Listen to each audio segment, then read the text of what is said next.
Salut les amis, on va parler aujourd'hui d'un nouveau DTV d'action avec Railui. Ça s'appelle Quick Counter Attack.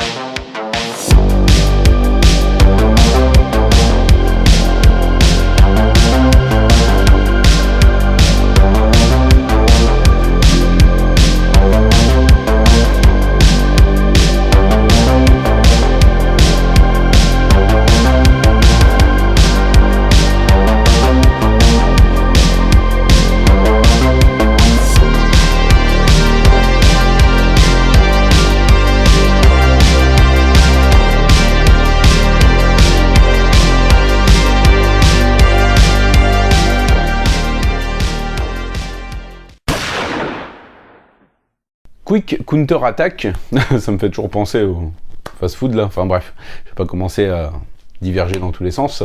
Quick Counter Attack, ça nous raconte l'histoire d'un soldat en mission qui va apprendre que sa fille a été kidnappée et qui va se lancer à sa recherche tout simplement.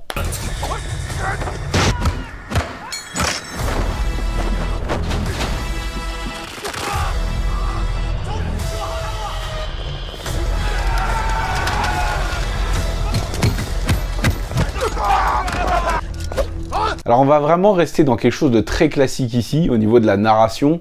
C'est la base des bases du DTV d'action. Il n'y a rien d'original. Moi, honnêtement, j'étais content de revoir Railui. Je sais plus dans quoi je l'avais vu. J'avais parlé d'un film, d'un film chinois, Mainland, où il jouait avec Yuen Biao, qui a été une grosse déception. Et là, ce Quick Counter Attack,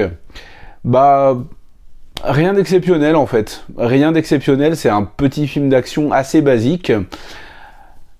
Comment vous essayer de vous le vendre? Alors, c'est un père, le héros chinois traditionnel à la recherche de sa fille, c'est une structure narrative qu'on retrouve dans énormément de ce style de production. Là, ça ne casse pas trois pattes à un canard.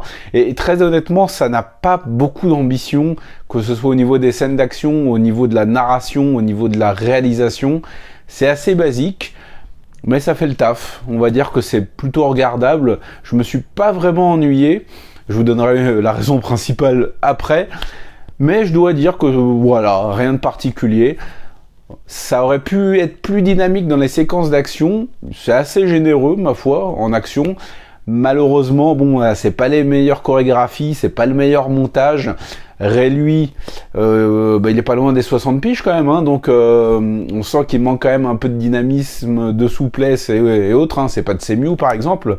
Mais voilà, ça me fait plaisir de voir ce vétéran du cinéma hongkongais continuer sa carrière, même si c'est pas forcément dans des très grands films.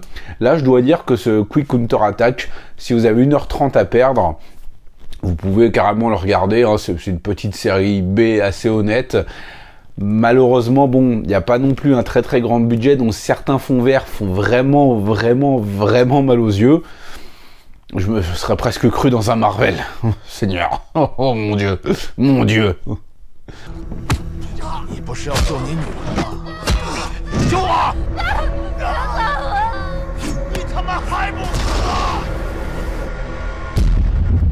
Mais c'est plutôt sincère, c'est plutôt honnête, et ça traite du trafic d'êtres humains sous un angle plutôt intéressant, ma foi, puisque beaucoup de jeunes filles vont être enlevées et vont être forcées à réaliser des live streams où elles jouent un peu de leur charme pour recevoir de l'argent de la part de ceux qui regardent, et cet argent va bien sûr être détourné par les Macs et ceux qui ont enlevé ces jeunes femmes. Et ouais, c'est une petite critique assez légère, on s'emballe pas, une petite critique de l'usage de la technologie et des dérives des réseaux sociaux et de toute cette espèce de prostitution internet. Je trouvais ça plutôt original, plutôt bien amené, donc ma foi, pourquoi pas, c'est un bon point que je peux ajouter au film. Et l'autre bon point, et qui m'a vraiment bien motivé à regarder Quick Counter Attack en entier, c'est que je suis tombé amoureux. L'actrice Ma Yuji, qui joue une flic, a totalement volé mon cœur. Je l'ai trouvé vraiment magnifique, j'ai trouvé qu'elle avait une très bonne présence.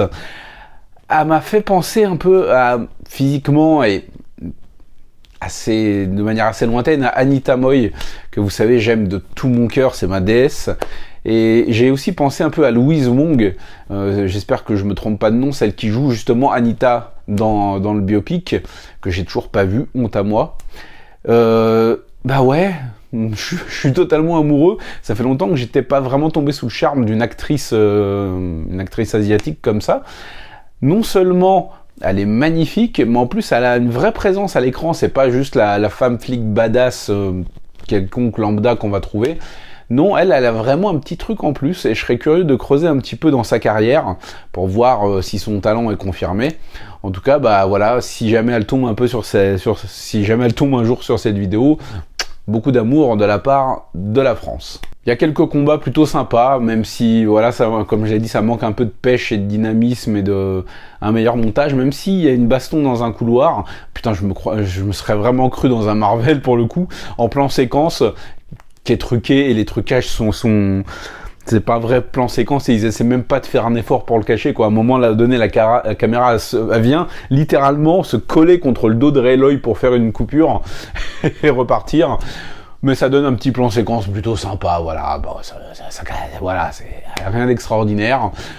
Comme je l'ai dit, c'est un petit film sans prétention, que vous pouvez totalement passer à côté, ça changera pas votre vie, mais si vous tombez dessus et que vous avez envie de lui donner sa chance, ma foi, il vous décevra pas si vous savez ce que vous en attendez.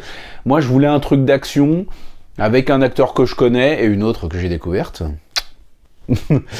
Un truc pas prise de tête, avec une histoire basique. Ça m'a clairement donné ce que je voulais, donc ouais. C'est disponible encore une fois gratuitement sur YouTube. Si vous avez envie de lui donner sa chance, vous me direz ce que vous en avez pensé dans les commentaires de cette vidéo. Et moi je vous dis bah à la prochaine, ma foi. Regardez du cinéma asiatique parce que vous savez que ça déchire. Ciao.